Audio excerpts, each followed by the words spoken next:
ಹಾಹಾಕಾರ. ಕರುನಾಡಲ್ಲಿ ಅಕ್ಷರಶಃ ಗ್ಯಾಸ್ ಸಿಲಿಂಡರ್ಗಳಿಗೆ ಹಾಹಾಕಾರ ಶುರುವಾಗಿದೆ. Commercial cylinder ಸಿಗದೆ ಹೋಟೆಲ್ಗಳು ಬಾಗಿಲನ್ನು ಹಾಕಿಕೊಂಡಿವೆ.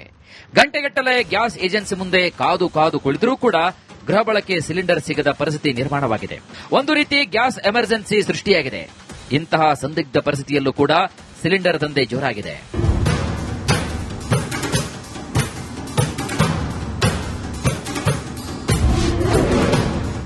ಗ್ಯಾಸ್ ಏಜೆನ್ಸಿಗಳಿಂದ ಸಿಲಿಂಡರ್ ದಂಧೆ, ಸಿಲಿಂಡರ್ ಮಾಫಿಯಾಗೆ ಪ್ರಭಾವಿಗಳ ರಕ್ಷೆ. ಬೆಂಗಳೂರಲ್ಲಿ ಗ್ಯಾಸ್ ಏಜೆನ್ಸಿಗಳು ಕಳ್ಳಾಟ ಆಡೋಕೆ ಶುರು ಮಾಡಿವೆ. ರಾಜಾರೋಷವಾಗಿ ಸಿಲಿಂಡರ್ ದಂಧೆ ಮಾಡುತ್ತಿರುವಂತಹ ಆರೋಪ ಕೇಳಿ ಬಂದಿದೆ. ಅಷ್ಟೇ ಅಲ್ಲ, ಈ ಮಾಫಿಯಾಗೆ ಸಚಿವರ ಶ್ರೀರಕ್ಷೆ ಇದೆಯಾ ಅನ್ನೋ ಅನುಮಾನ ಕೂಡ ಮೂಡಿದೆ.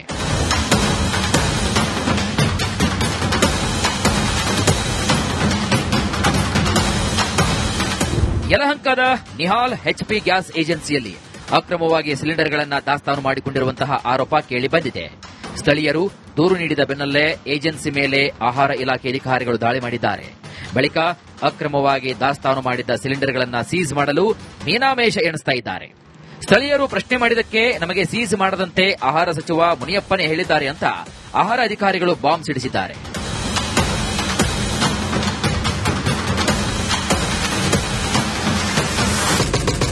ಯಾರು ಡೀಲ್ ಮಾಡ್ಕೊಂಡ್ರು? ಮೇಡಮ್, ನಾನು ನಿಮ್ಗೆ ಏನ್ ಹೇಳಿದೆ? ನಿಮ್ಮನ್ನ ಯಾಕೆ ಬೈದೆ ಹೇಳ್ರಿ? ನಾನು ಯಾಕೆ ಅಷ್ಟೊಂದ ಕಷ್ಟಪಟ್ಬಿಟ್ಟು ಬಿಟ್ಬಿಡು ಅಂತಷ್ಟೇ ಹೆಂಗ್ ಬಿಟ್ಬಿಡಕ್ಕಾಗತ್ತೆ ಮೇಡಮ್? ಯಾರು ನಮ್ಮನ್ ಬಿಡ್ತಾರೇನಪ್ಪ ಯಾರು ಮೇಡಮ್? ಮಿನಿಸ್ಟ್ರು ಇವರು KH ಮುನಿಯಪ್ಪರ ಅವ್ರು ಮಾಡಿರೋ ಫೋನ್ ಅವರೇ ಬಿಟ್ಬಿಡಿ ಅಂದ್ರ ಜೆಡಿಗೆ, ಅದಕ್ಕೆ ಬಿಟ್ಬಿಡ್ತಾರಂತವ್ರು. ಬಾ ಮಿನಿಸ್ಟರ್ ಹಂಗಾರೆ ಯಾರು ಕೊಳ್ಳೆ ಹೊಡ್ಕೊಂಡ್ರೆ ಏನು ಕೇಳಲ್ಲ. ಹಂಗಂದ್ರೆ ಅದು ಮಿನಿಸ್ಟರ್ ಹೇಳಿದಂಗೆ ಇವ್ರು ಹೆಂಗ್ ಬಿಡ್ತಾರೆ ಮೇಡಮ್? ಆಯ್ತು, ನಾವು ಸ್ಟೋರಿ ಮಾಡ್ಬಿಟ್ರೆ ಇವಾಗ ಏನ್ ಮಾಡ್ತಾರೆ ಮೇಡಮ್? ಇವ್ರು ಹೋಗ್ಲಿ, ಇಲ್ಲಿಗಲ್ ಆಕ್ಟಿವಿಟೀಸ್ ಏನಿಲ್ಲ, ಸ್ಟೋರೇಜ್ ಅದು ತಪ್ಪಲ್ವಾ ಮೇಡಮ್? ಅದು ಸ್ಟೋರೇಜ್ ತಪ್ಪಲ್ವಾ? ಹಂಗಂದ್ರೆ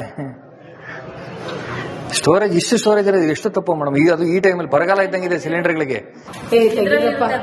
ಏನ್ ಮೇಡಮ್? ರೀಸೈಕಲ್ ಬಿನ್ ಅಲ್ಲಿ ಇರುತ್ತೆ, ಅವ್ರಿಗೆ ಪಾಪ ಕುತ್ತಿಗೆ KH ಮುನಿಯಪ್ಪ ಫೋನ್ ಮಾಡ್ತಾವ್ರಂತವ್ರಿಗೆ ಬಿಟ್ಬಿಡಿ ಅಂತ. ಎಂತ ಕೇಸು ಮೇಡಮ್? ಅಲ್ಲ ಮೇಡಮ್, ಹಿಂಗ ಅವ್ರು ಫೋನ್ ಮಾಡಿದಷ್ಟು ಹೆಂಗ್ ಮೇಡಮ್ ಬಿಟ್ಬಿಡ್ತೀರಾ ನೀವು? ದೇವ್ರೆ, ಏನ್ ಬಿಟ್ಬಿಡ್ತೀರಾ ನೀವು? ಬಿಟ್ಬಿಡ್ತೀರಾ? ಯಾರು ಫೋನ್ ಆಗಿರೋ ಕೇಳ್ರಿ. ಯಾರು ನೋಡಿ, ನಮ್ಗೆ ಓದಾಡ್ತೀವಿ.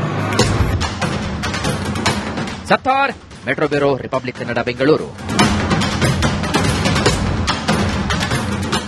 ಇದೇ ವಿಚಾರಕ್ಕೆ ಸಂಬಂಧಪಟ್ಟಂತೆ ಡೀಟೇಲ್ಸ್ ಅನ್ನ ಕೊಡ್ತಾರೆ ನಮ್ಮ ಪ್ರತಿನಿಧಿ ಸತ್ತಾರ್. ನೇರ ಸಂಪರ್ಕದಲ್ಲಿ ಜಾಯ್ನ್ ಆಗಿದ್ದಾರೆ. ಸತ್ತಾರ್, ವಿಡಿಯೋ ಇದೆ ಅಂದ ನಂತರದಲ್ಲಿ ಒಂದು ವರಸೆ, ಅದರ ಮೊದಲು ಒಂದು ವರಸೆ, ಈ ವರ್ಷನ್ಸ್ ಅನ್ನ ಕೇಳ್ತಾ ಇದ್ರೆ ಹಲವಾರು ಅನುಮಾನಗಳು ಮೂಡೋದು ಸಹಜ. ಈ ಕೈಲಿ ಕೊಟ್ಟಂತೆ ಮಾಡಿ ಮತ್ತೊಂದು ಕೈಲಿ ತಗೊಳ್ಳುವಂತಹ ಪ್ರಯತ್ನಗಳು ನಡೀತಾ ಇದೆಯಾ? ಅದರಲ್ಲೂ ಕೂಡ ಆಹಾರ ಸಚಿವ ಮುನಿಯಪ್ಪ ವಿರುದ್ಧ ಇಂಥದ್ದೊಂದು ಆರೋಪಗಳು ಕೇಳಿ ಬರ್ತಾ ಇರೋದು. ಏನ್ ಡೀಟೇಲ್ಸ್ ಇದೆ ಇದರ ಬಗ್ಗೆ ಸತ್ತಾರ್?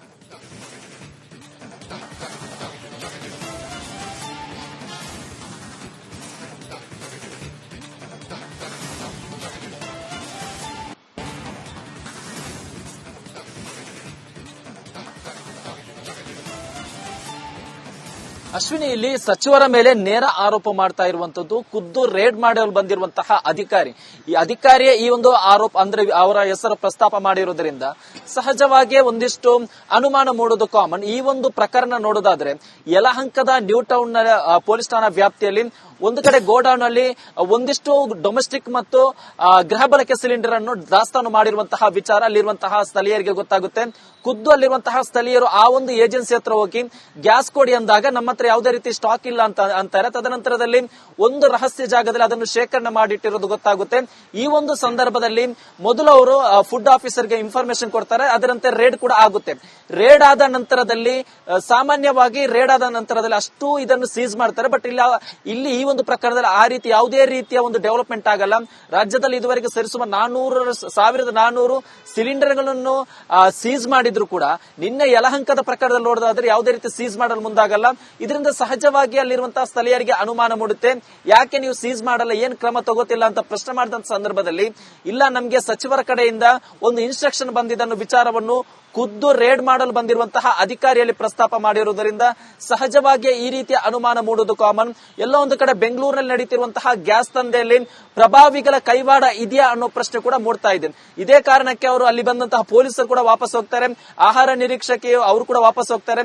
ತದನಂತರದಲ್ಲಿ ಖುದ್ದು ನಾನೇ ಅವರಿಗೆ ಫೋನ್ ಮಾಡಿದಂತ ಸಂದರ್ಭದಲ್ಲಿ ಯಾಕೆ ನೀವು ಸೀಸ್ ಮಾಡಿಲ್ಲ ಅಂತ ಸಂದರ್ಭದಲ್ಲಿ ಅಲ್ಲೂ ಕೂಡ ಅವರು ಮೊದಲಿಗೆ ನಾವು ರೇಡೇ ಮಾಡಿಲ್ಲ ಅಂತಾರೆ. ಇಲ್ಲ, ನಮ್ಮ ಹತ್ರ ವಿಡಿಯೋ ಪ್ರೂಫ್ ಇದೆ ಅಂದಾಗ ಸಂದರ್ಭದಲ್ಲಿ ತಮ್ಮ ವರಸೆಯನ್ನು ಬದಲಿಸ್ತಾರೆ. ಯಾಕೆ ನಾವು ಸೀಸ್ ಮಾಡಿಲ್ಲ ಅನ್ನೋದಕ್ಕೆ ಇಲ್ಲ, ಅವ್ರ ಹತ್ರ ಒಂದಿಷ್ಟು ಡಾಕ್ಯುಮೆಂಟ್ ಇದೆಯಂತೆ, ಆ ಒಂದು ಡಾಕ್ಯುಮೆಂಟ್ ಅನ್ನು ಹಿರಿಯ ಅಧಿಕಾರಿಗಳಿಗೆ ಅವರೇ ಕೊಡ್ತಾರೆ ಅಂತ ಅಂತಕಂತೆ ಅನ್ನೋ ಕತೆ ಹೇಳುವಂತಹ ಒಂದು ಕೆಲಸವನ್ನು ಮಾಡ್ತಾರೆ.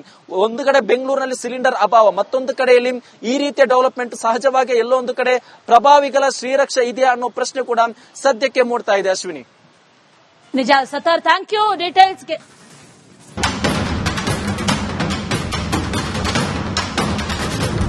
ಹಾಹಾಕಾರ. ಕರುನಾಡಲ್ಲಿ ಅಕ್ಷರಶಃ ಗ್ಯಾಸ್ ಸಿಲಿಂಡರ್ಗಳಿಗೆ ಹಾಹಾಕಾರ ಶುರುವಾಗಿದೆ. ಕಮರ್ಷಿಯಲ್ ಸಿಲಿಂಡರ್ ಸಿಗದೆ ಹೋಟೆಲ್ಗಳು ಬಾಗಿಲನ್ನು ಹಾಕಿಕೊಂಡಿವೆ.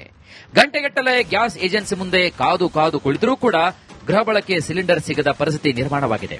ಒಂದು ರೀತಿ ಗ್ಯಾಸ್ ಎಮರ್ಜೆನ್ಸಿ ಸೃಷ್ಟಿಯಾಗಿದೆ.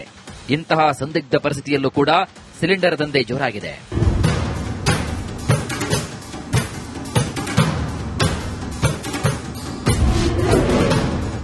ಗ್ಯಾಸ್ ಏಜೆನ್ಸಿಗಳಿಂದ ಸಿಲಿಂಡರ್ ದಂಧೆ, ಸಿಲಿಂಡರ್ ಮಾಫಿಯಾಗೆ ಪ್ರಭಾವಿಗಳ ರಕ್ಷೆ.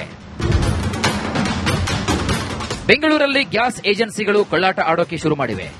ರಾಜಾರೋಷವಾಗಿ ಸಿಲಿಂಡರ್ ದಂಧೆ ಮಾಡುತ್ತಿರುವಂತಹ ಆರೋಪ ಕೇಳಿ ಬಂದಿದೆ. ಅಷ್ಟೇ ಅಲ್ಲ, ಈ ಮಾಫಿಯಾಗೆ ಸಚಿವರ ಶ್ರೀರಕ್ಷೆ ಇದೆಯಾ ಅನ್ನೋ ಅನುಮಾನ ಕೂಡ ಮೂಡಿದೆ.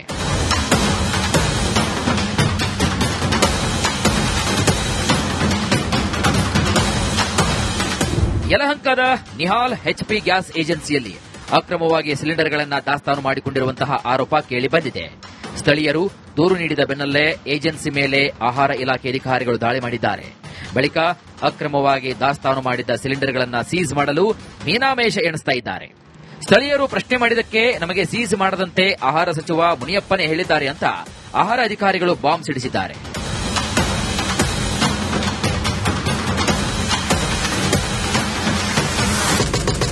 ಯಾರು ಡೀಲ್ ಮಾಡ್ಕೊಂಡ್ರು? ಇವ್ರು ನಿಮ್ಮವ್ರ? ಮೇಡಮ್, ನಾನು ನಿಮ್ಗೆ ಏನ್ ಹೇಳಿದೆ? ನಿಮ್ಗೆ ಯಾಕೆ ಬೈದೆ ಹೇಳ್ರಿ? ನಾನು ಯಾಕೆ ಅಷ್ಟೊಂದ ಕಷ್ಟಪಟ್ಬಿಟ್ಟು ಬಿಟ್ಬಿಡು ಅಂತಷ್ಟು ಹೆಂಗ್ ಬಿಟ್ಬಿಡಕ್ಕಾಗತ್ತೆ ಮೇಡಮ್? ಇಷ್ಟ ಮಾತಾಡೋದ್ರ ಯಾರು ನಮ್ಮನ್ ಬಿಡ್ತಾರೇನಪ್ಪ ಎತ್ತಾಗ್ತಾರೆ. ಯಾರು ಮೇಡಮ್? ಮಿನಿಸ್ಟ್ರು ಇವರು ಕೆ ಎಚ್ ಮುನಿಯಪ್ಪರ ಅವ್ರು ಮಾಡಿರೋ ಫೋನ್ನ ಅವರೇ ಬಿಟ್ಬಿಡಿ ಅಂದ್ರ ಜೆಡಿಗೆ, ಅದಕ್ಕೆ ಬಿಟ್ಬಿಡ್ತಾರಂತವ್ರು. ಬಾ ಮಿನಿಸ್ಟರ್ ಹಂಗಾರೆ ಯಾರು ಕೊಳ್ಳೆ ಹೊಡ್ಕೊಂಡ್ರೆ ಏನು ಕೇಳಲ್ಲ. ಹಂಗಂದ್ರೆ ಅದು ಮಿನಿಸ್ಟರ್ ಹೇಳಿದಂಗೆ ಇವ್ರು ಹೆಂಗ್ ಬಿಡ್ತಾರೆ ಮೇಡಮ್? ಆಯ್ತು, ನಾವು ಸ್ಟೋರಿ ಮಾಡ್ಬಿಟ್ರೆ ಇವಾಗ ಏನ್ ಮಾಡ್ತಾರೆ ಮೇಡಮ್? ಇವ್ರು ಹೋಗ್ಲಿ. ಇಲ್ಲಿಗಲ್ ಆಕ್ಟಿವಿಟೀಸ್ ಏನಿಲ್ಲ, ಜಸ್ಟ್ ಸ್ಟೋರೇಜ್ ಅದು ತಪ್ಪಲ್ವಾ ಮೇಡಮ್? ಅದು ಸ್ಟೋರೇಜ್ ತಪ್ಪಲ್ವಾ? ಹಂಗಂದ್ರೆ ಸ್ಟೋರೇಜ್ ಇಷ್ಟು ಸ್ಟೋರೇಜ್ ಇರೋದು ಎಷ್ಟು ತಪ್ಪು ಮೇಡಮ್? ಅದು ಈ ಟೈಮಲ್ಲಿ ಬರಗಾಲ ಇದ್ದಂಗಿದೆ ಸಿಲಿಂಡರ್ಗಳಿಗೆ. ಏನು ಮೇಡಮ್? ರೀಸೈಕಲ್ ಬಿನ್ ಅಲ್ಲಿ ಇರುತ್ತೆ, ತೆಗೆದ್ರಿ. ಅವ್ರಿಗೆ ಪಾಪ ಕುತ್ತಿಗೆ ಕೆ ಎಚ್ ಮುನಿಯಪ್ಪ ಅವ್ರು ಫೋನ್ ಮಾಡ್ತಾವ್ರಂತವ್ರಿಗೆ ಬಿಟ್ಬಿಡಿ ಅಂತ. ಎಂತ ಕೇಸು ಮೇಡಮ್? ಅಲ್ಲ ಮೇಡಮ್, ಹಿಂಗ ಅವ್ರು ಫೋನ್ ಮಾಡಿದಷ್ಟು ಹೆಂಗ್ ಮೇಡಮ್ ಬಿಟ್ಬಿಡ್ತೀರಾ ನೀವು? ದೇವ್ರೆ, ಏನ್ ಬಿಟ್ಬಿಡ್ತೀರಾ ನೀವು? ಬಿಟ್ಬಿಡ್ತೀರಾ? ಯಾರು ಫೋನ್ ಆಗಿರೋ ಕೇಳ್ರಿ. ಯಾರು ನೋಡಿ, ನಮ್ಗೆ ಮಾತಾಡ್ತೀವಿ. Sattar, metro bureau, republic Kannada, Bengaluru. ಇದೇ ವಿಚಾರಕ್ಕೆ ಸಂಬಂಧಪಟ್ಟಂತೆ ಡೀಟೇಲ್ಸ್ ಅನ್ನ ಕೊಡ್ತಾರೆ ನಮ್ಮ ಪ್ರತಿನಿಧಿ ಸತ್ತಾರ್. ನೇರ ಸಂಪರ್ಕದಲ್ಲಿ ಜಾಯ್ನ್ ಆಗಿದ್ದಾರೆ. ಸತ್ತಾರ್, ವಿಡಿಯೋ ಇದೆ ಅಂದ ನಂತರದಲ್ಲಿ ಒಂದು ವರಸೆ, ಅದರ ಮೊದಲು ಒಂದು ವರಸೆ, ಈ ವರ್ಷನ್ಸ್ ಅನ್ನ ಕೇಳ್ತಾ ಇದ್ರೆ ಹಲವಾರು ಅನುಮಾನಗಳು ಮೂಡೋದು ಸಹಜ. ಈ ಕೈಲಿ ಕೊಟ್ಟಂತೆ ಮಾಡಿ ಮತ್ತೊಂದು ಕೈಲಿ ತಗೊಳ್ಳುವಂತಹ ಪ್ರಯತ್ನಗಳು ನಡೀತಾ ಇದೆಯಾ? ಅದರಲ್ಲೂ ಕೂಡ ಆಹಾರ ಸಚಿವ ಮುನಿಯಪ್ಪ ವಿರುದ್ಧ ಇಂಥದ್ದೊಂದು ಆರೋಪಗಳು ಕೇಳಿ ಬರ್ತಾ ಇರೋದು. ಏನ್ ಡೀಟೇಲ್ಸ್ ಇದೆ ಇದರ ಬಗ್ಗೆ ಸತ್ತಾರ್?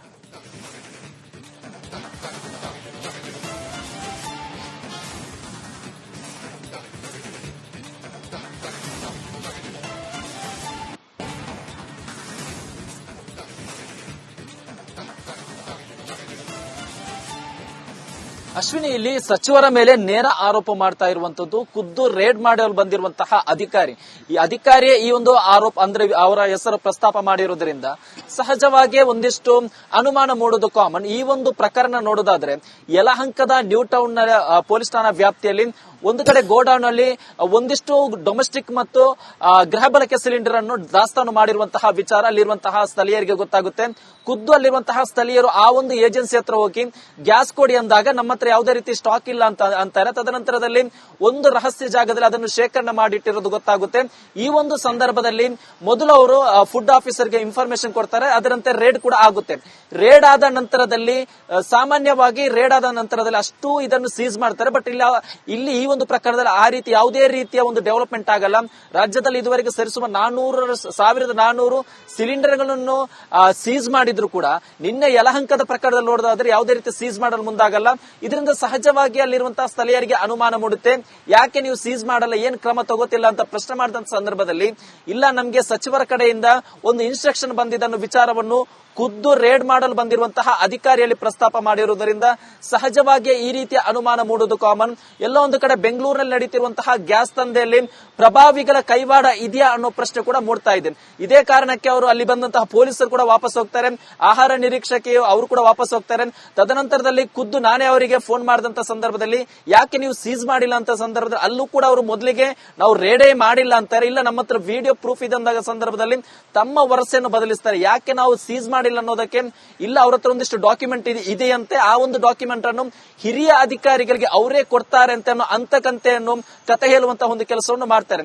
ಒಂದು ಕಡೆ ಬೆಂಗಳೂರಿನಲ್ಲಿ ಸಿಲಿಂಡರ್ ಅಭಾವ, ಮತ್ತೊಂದು ಕಡೆಯಲ್ಲಿ ಈ ರೀತಿಯ ಡೆವಲಪ್ಮೆಂಟ್ ಸಹಜವಾಗಿ ಎಲ್ಲೋ ಒಂದು ಕಡೆ ಪ್ರಭಾವಿಗಳ ಶ್ರೀರಕ್ಷೆ ಇದೆಯಾ ಅನ್ನೋ ಪ್ರಶ್ನೆ ಕೂಡ ಸದ್ಯಕ್ಕೆ ಮೂಡ್ತಾ ಇದೆ. ಅಶ್ವಿನಿ, ನಿಜ ಸತಾರ್, ಥ್ಯಾಂಕ್ ಯು ಡೀಟೇಲ್ಸ್ಗೆ.